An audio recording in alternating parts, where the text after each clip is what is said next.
I do as they say, they'll get a big box and gingerly put me away. Like a crystal chalice wrapped in felt, all I'd ever felt forgotten, all too glad to spoil me rotten, never letting me deal with the cards I've been dealt. If they had their way, I'd be back in my childhood room with a lavender door. Like there'd never been a marriage, like there'd never been a war. My child would be raised like a baby sister beside me. My father would provide for me and guide me, as though I'd never married, never grown. If I keep delaying, they'll assume I'm staying forever, and I will never come into my own.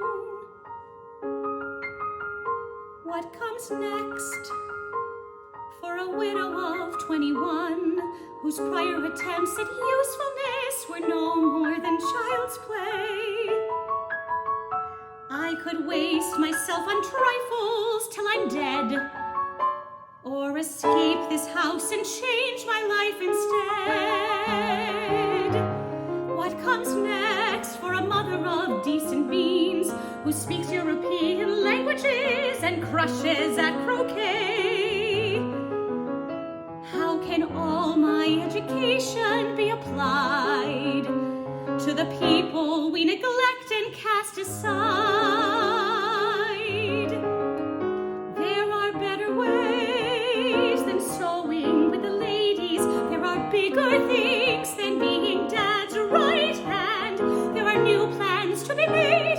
There are people to persuade. There are changes to demand for the widows who are penniless and starving, for the mothers with no family and no skill, for the orphans freezing without shelter.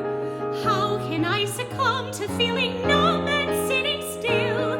Here's what comes next. For a woman in 65, she'll roll up her sleeves and fight whoever's keeping her at bay. There's a wealth of love inside me that I'll never get to spend. Let me give it all instead to suffering souls.